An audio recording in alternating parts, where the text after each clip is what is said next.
Corporation అధికారుల మాయలు రోజుకోటి వెలుగులేకొస్తున్నాయి. ఈ నేపథ్యంలో ఏదైతే సంపన్న వర్గాలపై ఓ మాదిరి చూస్తూ ఏదైతే పేదల పైన ఉక్కుపాదం మోపి పిడికిలు మోపి వారిపై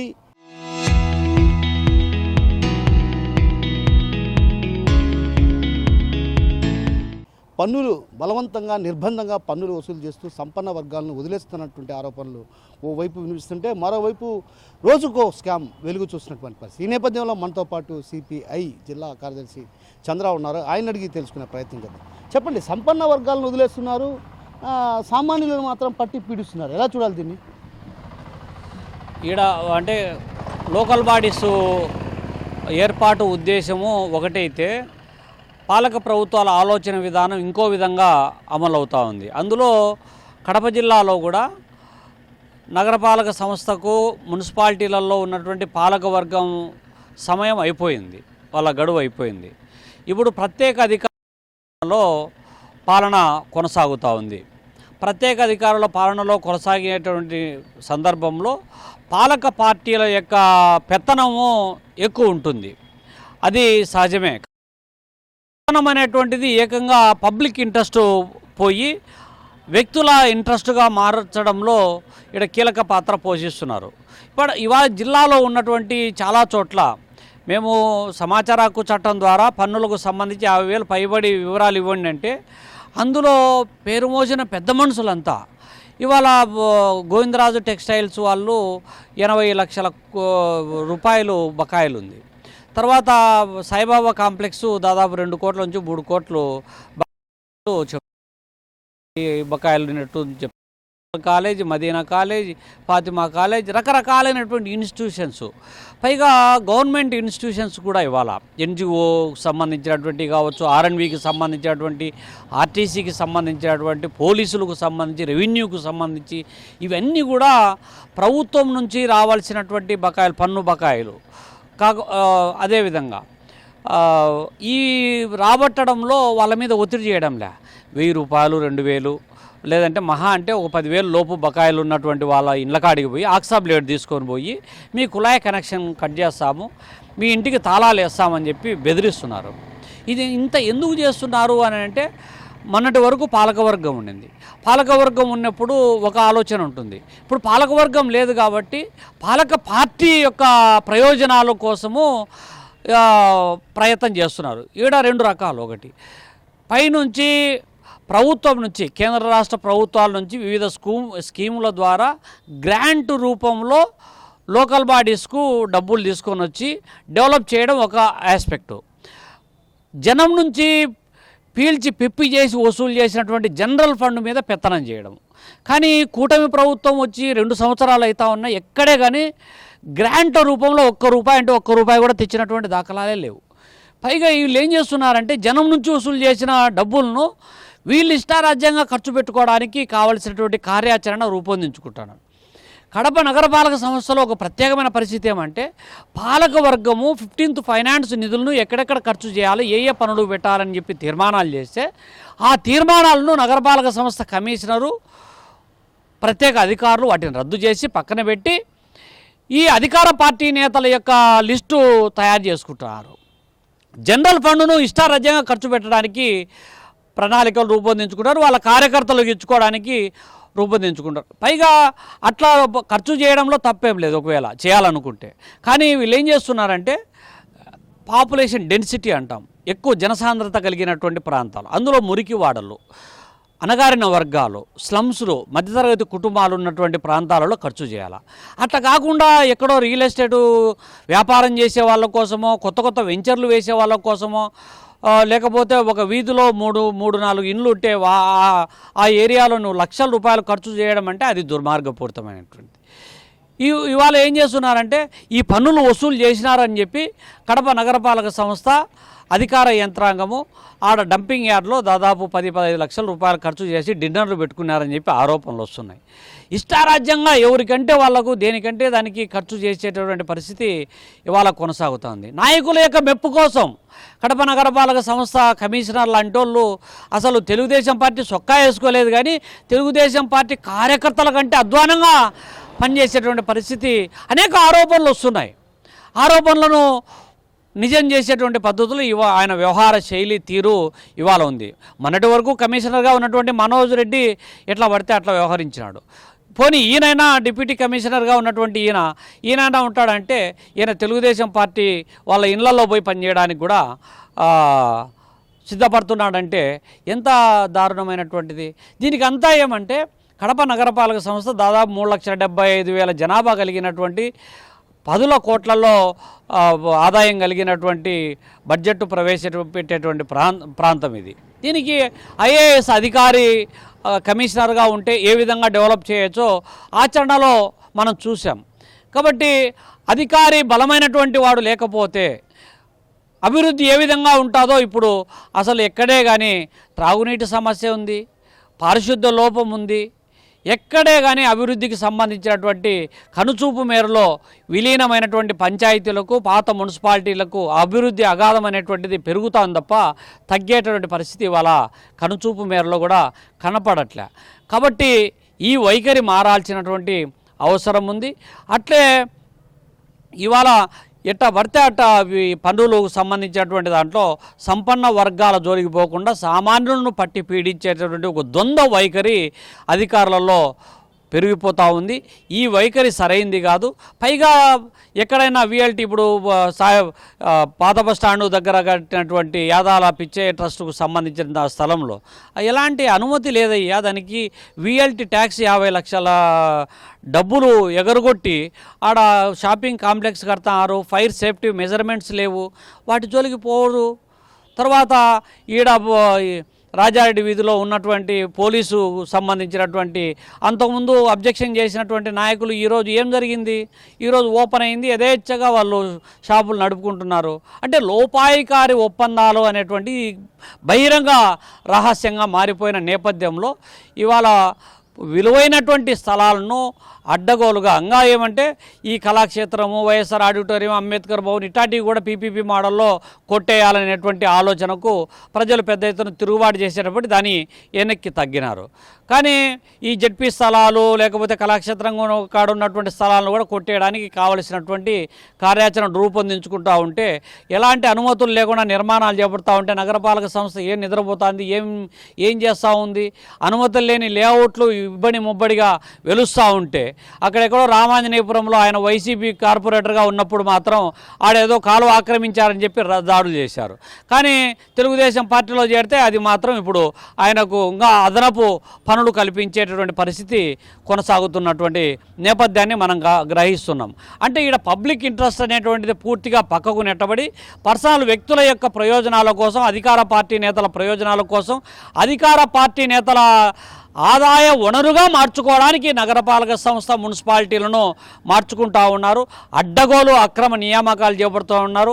అవసరానికి మించి వర్కర్స్ను నియమించుకుంటూ ఉన్నారు. పనులు చేయకపోయినా బినామీ పేర్లతో ఇవాళ పనులు చేసుకుంటూ ఉన్నారు.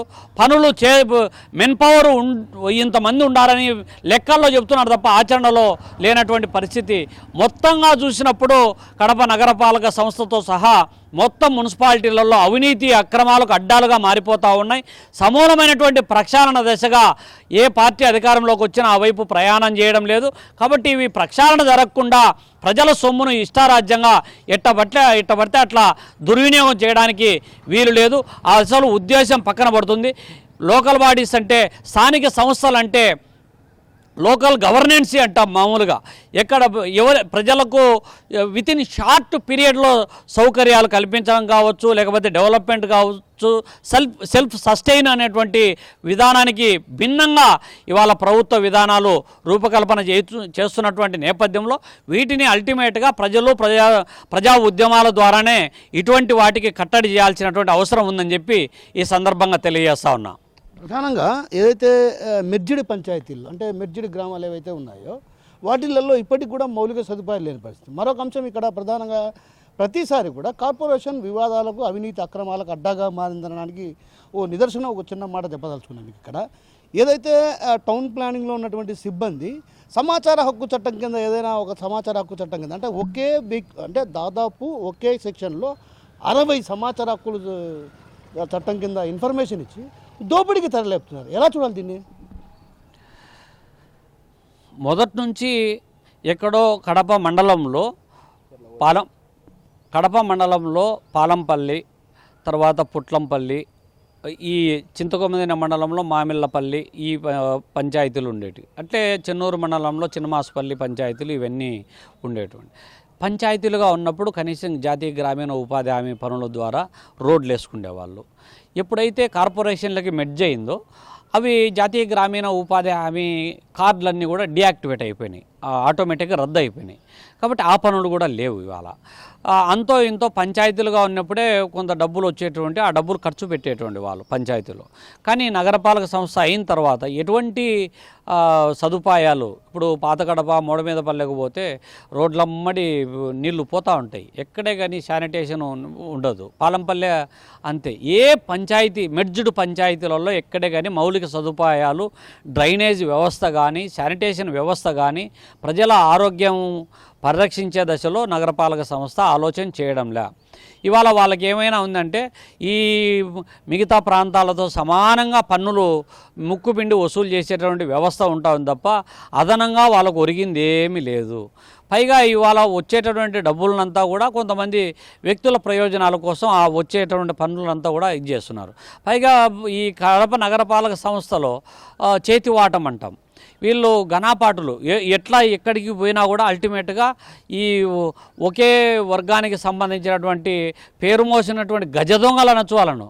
అట్లాంటోళ్ళంతా వచ్చి ఈ కడప నగరపాలక సంస్థలో ఒక బ్యూరోక్రాట్స్గా మారిపోయినారు. సిటీ ప్లానింగ్ అయితే అవినీతికి అడ్డాగా మారిపోయింది. ఎక్కడ చూసినా కూడా పొద్దున పోయి పనులు ఆపేసి వస్తారు, సాయంత్రం వచ్చేలకు మీరు ఆఫీస్కు రండి మాట్లాడుకున్నామంటారు. సాయంత్రం సెటిల్ అవుతుంది, తెల్లవారి మళ్ళీ యథావిధిగా ఎలాంటి సెట్ బ్యాక్ లేదు, లేకపోతే ల్యాండ్ కన్వర్షన్ లేదు, ఇష్టారాజ్యంగా 5 అంతస్తులు 10 అంతస్తులు ఇండ్లు కట్టుకుంటాన్నా కూడా ఏ విధమైనటువంటి ప్రమాణాలు పాటించకపోయినా ఫైర్ సేఫ్టీ కానీ లేకపోతే సెట్ బ్యాక్ కానీ ఇదంతా కూడా ఏమీ అడుగడుగున ఉల్లంఘన చేస్తూ ఉన్నా కూడా డబ్బులు ఇస్తే చాలు అనేటువంటి పద్ధతిలో అధికారులు మారిపోతూ ఉన్నారు. దానికి ఒకసారి విజిలెన్స్ వాళ్ళకు కంప్లైంట్ చేస్తే విజిలెన్స్ వాళ్ళు రైడ్ చేసినారు, ఆ డాక్యుమెంట్స్ అన్నీ పట్టకపోయినారు.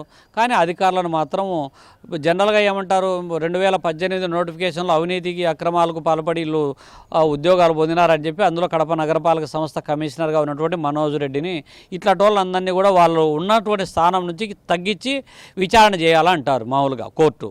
మరి వీళ్ళేమో సిటీ ప్లానింగ్ విభాగంలో అధికారులు అవినీతికి పాల్పడినారని చెప్పి ఒక పక్క నివేదికలు చెప్తా ఉంటే వాళ్ళని మాత్రం అదే స్థానంలో ఉంచి విచారణ చేస్తూ ఉంటున్నారు. కాబట్టి ఇవన్నీ కూడా ఈ గతంలో ఎవరైతే అవినీతి అక్రమాలకు పేరు ఉందో అటువంటి వాళ్ళని అంతా ఏరి కోరి తెచ్చి నగరపాలక సంస్థలో డంపు చేస్తున్నారు.